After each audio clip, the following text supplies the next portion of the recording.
What's up, fellow engineers? Dr. McKay here, and welcome back to my channel.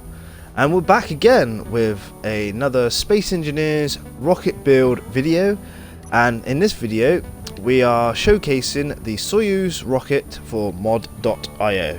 This is going to be the instruction video on how to fly it, and basically just showcase it off for you guys so you can see what it is, and then you're happy with what you're downloading. So first of all, obviously when you blueprint it in, you just have to make sure you blueprint it in like this way up, put the end up, rocket end down, essentially, easy peasy. And then obviously when you come in, you may have to obviously run over to this tower arm and go underneath to the control panel, go to info and then convert to ship, because sometimes when you spawn it in it doesn't function when you activate the tower, so you have to just convert that tower to a ship and it will start to rotate on the arm. So quickly, with that little bit of detailing out of the way, if you like my videos and my rockets, please smash that like button. Don't forget to comment and subscribe. I am so close to getting 200 subscribers, so we need to knock it over the edge. So if you haven't subscribed and you like my stuff, do me a solid and hit that subscribe button, and thank you in advance if you do.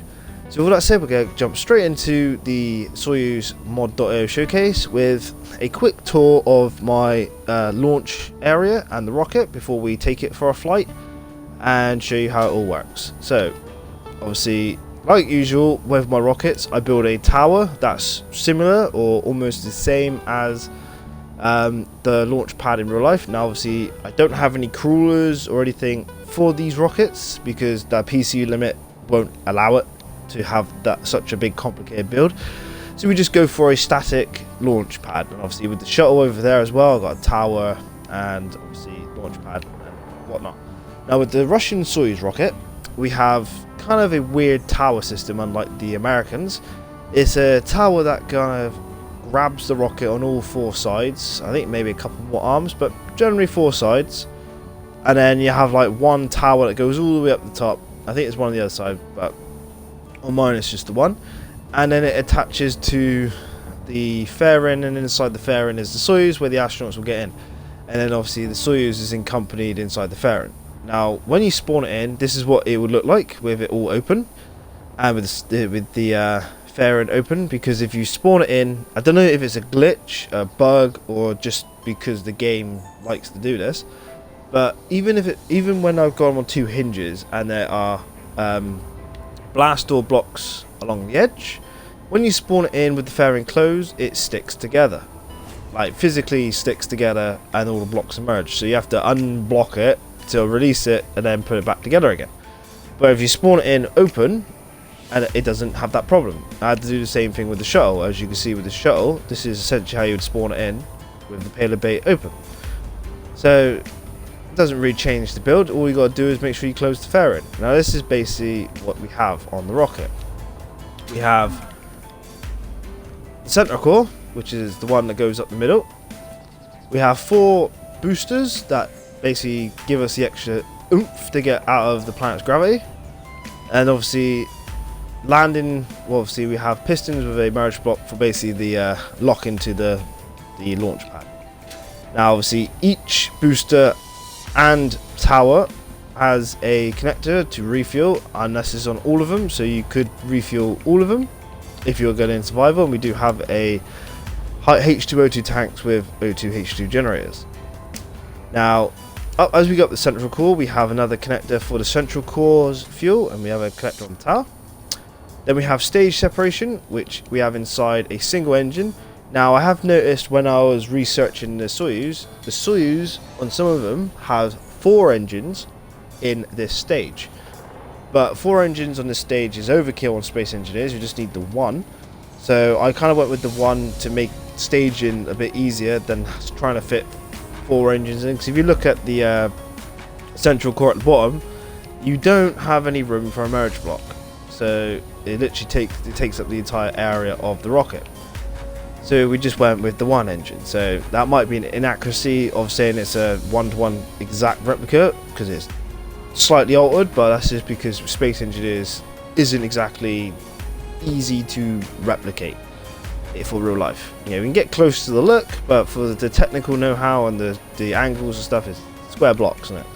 So anyway, that's the obviously the first stage is the boosters, second stage is the central core, third stage is from this yellow line to the top here, where we have the merge block connecting to the Soyuz. Now this one has also a connector for the tower for fuel, so we can refill the entire rocket. And as we get up to the fairing does deploy and detach, and we do have a launch tower that also detaches on this section. You know, obviously you may see some engines here, but that's just a aesthetic to simulate the launch escape tower. And we get to the Soyuz. Now the Soyuz has deployable solar array. It has all axes hydrogen engines, a antenna, and it has a nice, like I would say, airlock system that can dock to my space station design if you download that one. So it's alright. And we got like some displays which are just programmable blocks that are just basic aesthetics, and we have the cockpit up there with our displays and monitors. Now to refuel the Soyuz, if you need to refuel it, it's a bit tricky. We only have one port that we can use, which is this one. And that is connected up to a H2O2 generator and some small hydrogen tanks. I say some, there's like 10 in there or something. So yep, you know, if you wanted to rip it down and fix it how you like, you can, but there's literally not a lot of room here to put a connector on. And how would I connect it up through the fairing? I don't know. So yeah, we just have to do it manually. So with the little tour out the way, that's 7 minutes. We're gonna basically show you how to launch this rocket as if you wanted to play it yourself. Now on all my mod.io rockets, I'm going to do a step-by-step launch tutorial, so you can just read the description, and it basically tells you each step of how to launch. Accompanying the mod.io download will be this video, and this video is also up on YouTube for my channel. So this is the same on all of them, and obviously this is the first time I'm actually kind of explaining this, because I feel that some people don't get the memo. I had a message before saying, how do I launch a shuttle? Well, it's all explained in my showcase video, and it's step by step on the description with the download of the build. So yeah, if you don't know how to launch it, then you're clearly missing something, like on screen, or not reading it through. Just download it because it's a shuttle. Fair do. If you want to download it for the shuttle, then fair enough. But if you want to know how to use it properly, all the information you need is in the description. But you can also contact me through YouTube, mod.io, or my Facebook page if you have any questions. Yeah, I'll leave all the links to that in the description, along with obviously the mod.io link for this rocket. So with all that said, let's show you how to obviously fly this rocket. Now this is an automated launch, so you have to press one button.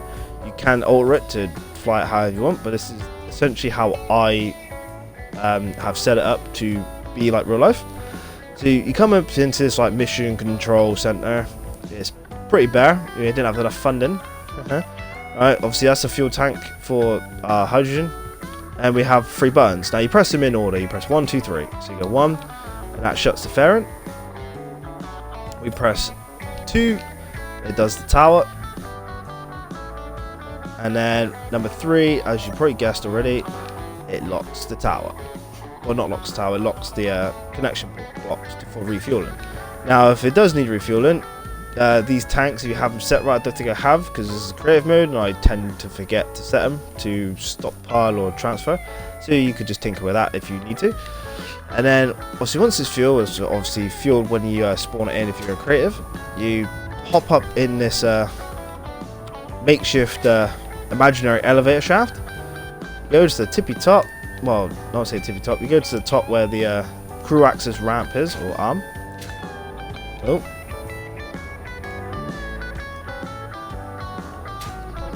alright, and then you come across the gangway and then into the Soyuz. But before you come, you shut the door and then shut the Soyuz, and now we're locked in. We're gonna jump into our cockpit. If you want, you change to third person, makes it more awesome to look at. Alright, and essentially all you need to do is press up on the D-pad to launch, and it will do every stage by itself to 0G, and the vehicle will stop. If I've done it right, I've tested it twice and it's done it twice right, so if it doesn't work then there's something wrong somewhere. So you just manually fire up the RCS on the Soyuz to get yourself to 0G, but essentially you should get to 0G and stop at 0 meters a second, all with the push of a button. So we're gonna get the nice cinematic view with no HUD, and we're gonna press up. So 3, 2, 1, lift off.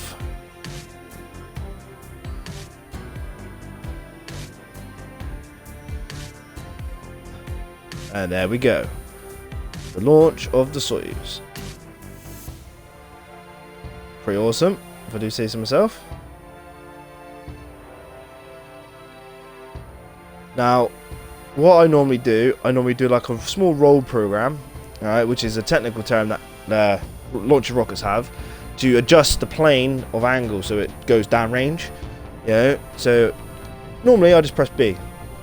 As you can see, it pushes the rocket away from the launch pad, because as soon as it starts to stage and all the boosters and engines and that come off, they're going to come straight back down in a line and hit launch pad. So if you don't want it to be blown up, or you don't want a mess to clear up, just move the rocket out of the way of that. You can either angle it manually or just press B.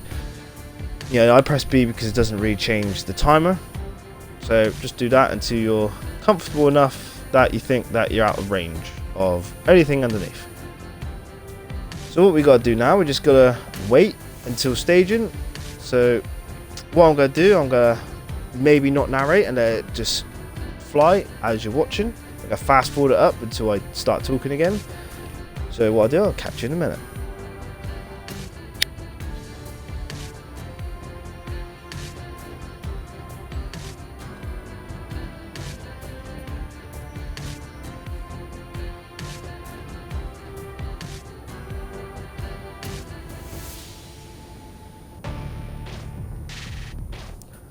There's booster separation, as you see.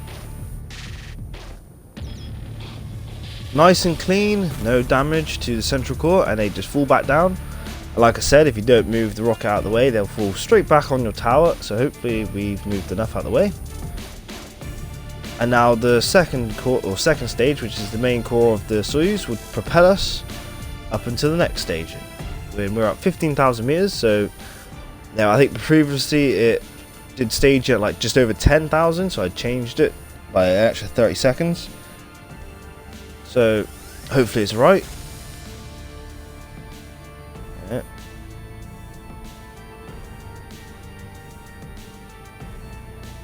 I've also added, if you've watched my last Soyuz launch, I've added a little extra thing to the third stage, because if you remember when the Soyuz detached from the third stage, they kind of fly together and I had to pull away manually from that third stage. So what I've actually done, alright, as obviously you'll see as we get there, but I'll explain it first, is I've added 2 small hydrogen engines to the top of the third stage facing towards Soyuz, but they're not on yet. Right, essentially I've set up a couple extra timer blocks. So when the staging happens and the Soyuz is detached from the third stage will then activate those 2 hydrogen engines for 10 seconds. And those 10 seconds pushes the third stage back towards the planet. So it should deorbit itself, which is actually a nice cool feature I think I've done myself. And I've watched it in the 2 launches I've done for testing, and it just looks quite awesome really. You know, I'm thinking about adding it to nearly every other staging I do for the like the last stage where you're coasting, because obviously when you coast, you kind of coast together. So with the shuttle, my next shuttle I'll probably do will be either the Challenger or Odyssey or something like that. So is it Odyssey? So Columbia, I might do Columbia actually. So what did I do the first one? No, the first one was Discovery. So yeah, it'd be Columbia I'm going to do, and Challenger. I think Columbia was the first like flying shuttle, but we're not on the shuttle today. It's staging. So it's nice. And there goes the fairing as well. And it should detach. There we go.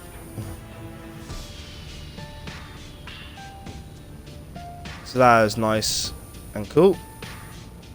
So now that'll just fall back down to the planet, and the launch tower's gone off over there to the top right of the screen, as you can just about see it. So yeah, I'm going to be adding that little feature to all my other builds. Where we get to the coast phase, we're going to add those reverse thrusters for that last stage. Now, I don't know if you can see them.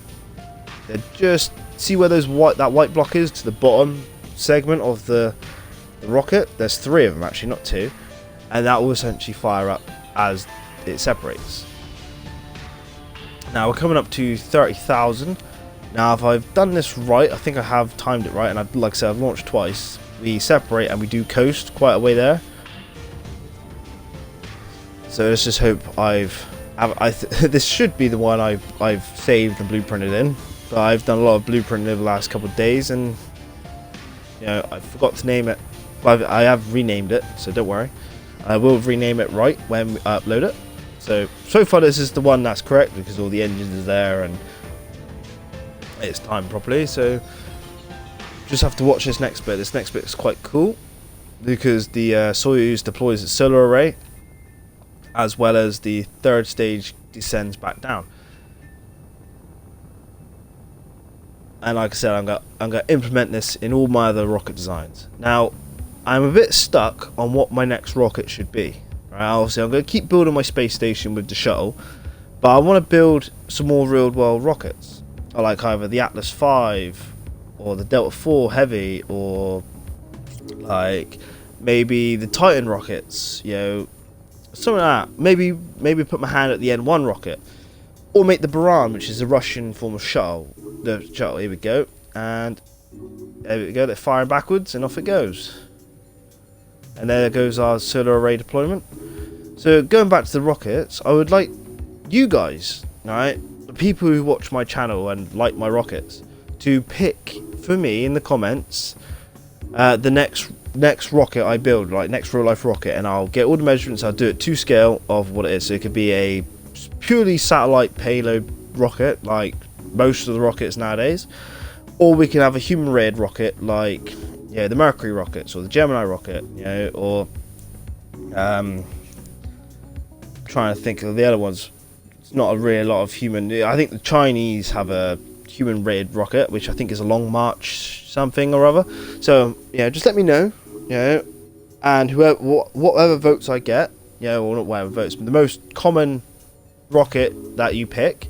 Even if I get 2 comments and they're both different comments, I'll just do both of them. But let's try and get some comments coming in my video, and I'll build the next one that has the popular comment of that rocket. Sound fair to you? So yeah, if you want me to build a rocket, comment down below in the description, and I'll get right on it after a week. I'll let it go for a week. So I get about 100 views in a week normally. So as long as obviously everyone gets to this part of the video, which I hope they do, you can tell me what you think. So let's check what our altitude and our speed. We're at 40 meters a second. We're 1,000 meters off where we need to be. So I know the RCS comes on soon, so we might just have to manually power through, which isn't an issue. It really isn't. So we got literally 100 meters to go. And if I've done this spot on, it's gonna be crazy. Like I said, I've done quite a bit of testing and alterations to the staging. So I take 1 second out of one of the staging, the whole thing is 1 second short. So things come on just before, so I may need to increase. I need to increase the RCS turn on by about 20 seconds, I reckon. Because 0G is literally... Where is it? Wait for it. About now? I'd say about now, slowed right down. But I think it's 42.2, something like that. No, 42.2. We're still in, there we go, 42.2. So it's 42,300. That is the height to 0G. Now we're in 0G, so I just have to increase that a bit. And there we have it, our Soyuz in space. Now, I'm not going to dock to the space station today because you've already seen me do that. Now, we do have some parachutes on this, and again, I'm not going to attempt to bring it in because that's an extra like 10 minutes flight coming down, even if I fast forward it. So, essentially, you just bring it in like ass first to the planet where you want to land it, and then you go to the last page and then you deploy your chutes. Pretty simple. Obviously, normally on the Soyuz, the thing that comes back is not the dome at the front. It's basically from where the merge block is to where the white starts on the rocket. That is essentially the descent module on the Soyuz. It is completely different than the American style rockets. You know, it has its own unique flair. So, you know, give the Russians that, they're quite creative. Yeah, but to simulate that in Space Engineers, you would need a single block merge block, not a 3x3. So unless Keen put a single one block merge block in, trying to do stuff like that is going to be really hard. Now you're probably thinking, well, why can't you do that? Well, I have a access through, don't I? I have a little cubby. Now imagine having merge blocks here, alright, and maybe I can put a door here as well. You know, 2 doors. Yeah, because the doors, I think 4x4. Yeah, so that's enough space for a door or 2 in this little section. So I have 2 doors with 2 merge blocks. Boom. I have a nice little way through and I can separate. And the same with like the Apollo capsule and the Crew Dragon I've built. You know, both of them have the service modules attached on re-entry because I just don't have a method I can figure out for you to be in the rocket and for it to detach without a single merge block. You know, unless I upscale it to obviously make it more accessible. Yeah, but then it's not to scale. Now, like I said, I pride my rockets on them being to scale. So I hope you've enjoyed my rocket so far. This is the 3rd rocket I've done. Yeah, I've done the Saturn V, the Space Shuttle, and now the Soyuz. Yeah, these are all my favourite rockets. Yeah, I like the Soyuz because it's one like proven rocket. Yeah, it's had like 2 failures in its life. So, you know, give the Russians credit, they do build great rockets. Yeah, a bit old and tacky, but they're still great. Yeah, and that's what makes Russia's rockets quite formidable and scared the Americans back in the day. But yeah, we're in the future now. We got Crew Dragon. They had the 4 astronaut launched the ISS the other day, and it was amazing to watch. So yeah, this is why I'm inspired to build these rockets in this game, because I can't be on one. I can't build them in real life. Why can't I just? So I simulate it by building them in Space Engineers. Yeah. So if you like this content and you like my rockets, please smash that like button and don't forget to comment your thoughts and the rocket that you want me to build next. And if you haven't already, please subscribe, because like I said, I'm so close to 200 subscribers. We just need 3, I think. So, you know, please, if you haven't and you like my stuff, go ahead and smash that subscribe button, and I thank you very much if you do. Obviously, the Soyuz is on mod.io when this video uploads, so the link to that will be in the description below, so you can go check it out and fly it yourself. With all that said, I've been Dr. McKay. Thank you for watching, and I'll catch you in the next one. Cheers.